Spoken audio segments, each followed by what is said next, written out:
Good morning. Mike Boland from MikeBoland.net. Detroit to Brooklyn, Michigan today, to Michigan International Speedway for Sunday's 400. Maybe a gas mileage race. Better brace yourself on that. But then Pocono was a gas mileage race right up to the end, and you saw how those final laps went. June, almost summer, LeMans, the 24 hours. Nope, we're not in France. World Cup opens this weekend. No, we're not in South Africa. And we missed the Stanley Cup Finals too, Chicago. Hey, come back for the Blackhawks. Nope, we're in Michigan, the Irish Hills. Detroit, on the way back. Chrysler, I don't know about. Ford's looking good. Chevrolet and General Motors, they got some daffy people over there. I don't know what was going on the other day, but somebody from GM sent a memo down saying that GM people aren't supposed to use the word Chevy anymore. It has to be Chevrolet. What planet did they come from? See the USA in your Chevrolet? I guess we can bring back Dinah Shore. Chevy? JeffGordonChevy.com is how the four-time champ markets his Wilmington, North Carolina dealership. So you got to change that. And the memo made reference to Coke as a symbol of how you can use a name for stability or something like that. And I'm thinking, Coke, isn't that like a diminutive for Coca-Cola? Like Chevy is a diminutive for Chevrolet? I don't know what they're drinking, but I'm not going to have a glass of that.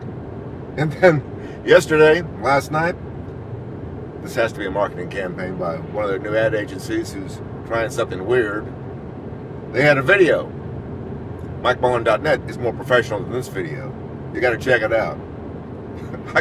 I couldn't believe it. And these guys are supposed to be big cheeses. It must be some kind of hoax. That's the news from Detroit. In Michigan, we were talking with Jack Roush. This is his track. He's won 11 times. Places in Livonia, right down the road behind us. Can he break the long winless streak for the Blue Oval? He says he's got his finger right on the pulse of the problems. They thought they had them solved in terms of the nationwide cars, Nashville last weekend, but it's all in the chassis and the handling. But they didn't have enough practice time because Carl Edwards and the guys were shuttling back and forth from Pocono. Why they have to shuttle back and forth, and I don't even want to think about trying to shuttle next week from Sonoma, California to Road America. I don't think you can get to Road America by airplane, but they're going to try to run all the races. Carl Edwards, a mentor for some of Roush's development guys, Colin Braun, Ricky Stenhouse Jr., and we're looking to see what David Reagan can do. David Reagan, the third guy. Roush has got 3 of his 4 teams up to speed, so to speak. Matt Kenseth could win out here. Greg Biffle certainly got enough talent to win out here if he doesn't run out of gas. It's been a sore spot for him lately. And Carl Edwards, of course. Though he seems strangely subdued ever since he got married and had a kid and all that sort of stuff. Sort of like that funky mood that I think Jeff Gordon went into for a while. Jeff Gordon's back. Feisty. But I'm hearing that his sponsor might change. Been DuPont for all these years. DuPont only wants 12 races next year, and I don't think they want to pay full price for those 12. Big company. I don't know why they would want to drop this, but then I didn't understand why they gave in the first place. What were they trying to sell? B2B, I guess. Maybe Walmart. I think NASCAR is trying to get an inroad into Walmart. They've been trying that for like 20 years. Walmart says, we don't need NASCAR. Why should we pay you guys any money? So I'm not sure what kind of exclusivity or what NASCAR might give up to get Walmart in the game. But Walmart on Jeff Gordon's car? I don't know. The guy lives in New York in a swanky $1 million apartment. Doesn't look like the kind of Walmart guy that I can think of. Of course, maybe they can move the camper land over there to the Walmart parking lot like so many people do, which is actually a really good idea, marketing idea. You got the whole crowd right there. Buy groceries, buy everything, go across the street to the racetrack. I think it's pretty brilliant. But that's another story. Sponsorship. Right now we're trying to see if Ford can win a race.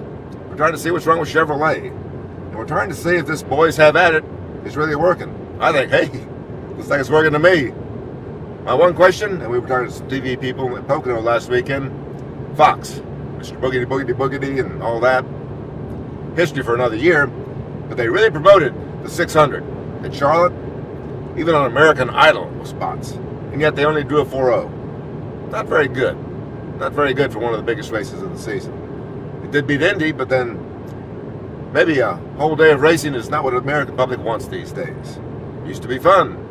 Now it's just long, long, long. Maybe some of these races need to be shorter.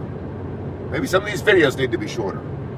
We'll sign off and let you know what's happening at the racetrack when it's done. Mike Mullen, Friday, on the road to Michigan International Speedway, and I hope it doesn't rain.